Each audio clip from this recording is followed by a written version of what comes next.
I was in college. I was 19 years old. I was going to be, I was in college to be a social worker, and I was engaged to my boyfriend at the time. We were going to get married in a couple of years, I guess. I don't know. I don't think we ever really established when. But again, I was determined that I was going to have the kind of life I wanted to have. And so I was in college. I was going to marry this guy. We were going to have lots of kids. And but I found out that I was pregnant. And when I remember the day that the doctor told me that I was pregnant, and I told my parents. Everyone was really upset.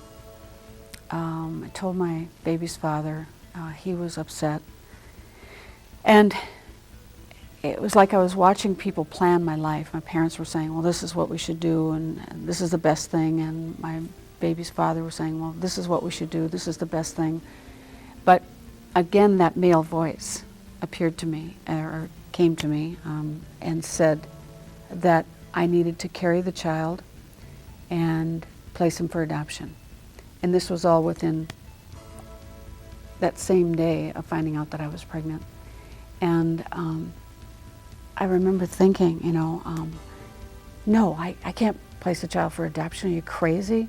No, we'll just get married and we'll keep the baby. And again, the voice inside said, no, you will carry this child and you will place him for adoption. I could see psychically, I could see inside my stomach, even though I was only 3 months along, maybe 2 months along, and I could see that it was a little boy. I could see that he had dark hair. I would get psychic images of him living with another family. I would have images of his family, his mother, dark hair, his father, light hair. But there's this whole other reality for me that goes on all the time. And this reality was there all the time throughout my pregnancy. What I did was I moved to California. We decided not to get married. I moved to California and placed my son for adoption. Throughout my pregnancy, I felt extremely connected to my baby. Now, maybe this is how all women feel. I don't know. But I always felt deeply connected to the child inside of me. And I would talk to him all the time. I would just look inside of my stomach and I would see this little baby in there with this dark hair. And I used to take cocoa butter and I'd rub it on my stomach and I would say, I'm going to tell you a story. And I would just rub my stomach as if rubbing the baby, and I would say that I couldn't raise him because it wasn't what I came here to do this lifetime.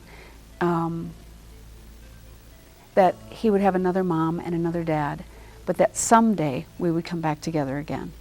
And I would tell him that I loved him very, very much, and that he was a very special baby, and that these people would be very happy with him. And I used to say to him, I'd tell him this story, and I'd say to him, can you hear me?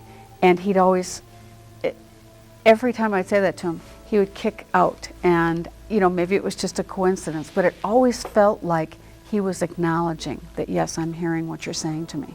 He was born on November 20th, and he had a full head of dark hair. It was exactly what I had always seen on the inside. And I flew back to Minnesota, and that began a very difficult period for me in my life, where I suffered from a lot of depression, got into drinking very heavily, became an alcoholic, pretty much tried to just drown all that pain in the alcohol, and later got into I was in a car accident, and so I got a lot of different prescription drugs for the pain that I was in, and so I was mixing alcohol and pain pills, every day until age 24 when I hit bottom, and joined a recovery program for alcoholics. During this dark period, I was really angry with God because I was thinking, okay, why does life have to be so damn hard? I'd given up my child. I had these abilities which I didn't really like. I didn't really know what to do with them. I was suffering with a lot of problems with depression. I was an alcoholic. You know, it's like, why? Why does life have to be like this? It doesn't make sense to me. Why did it always have to seem so hard?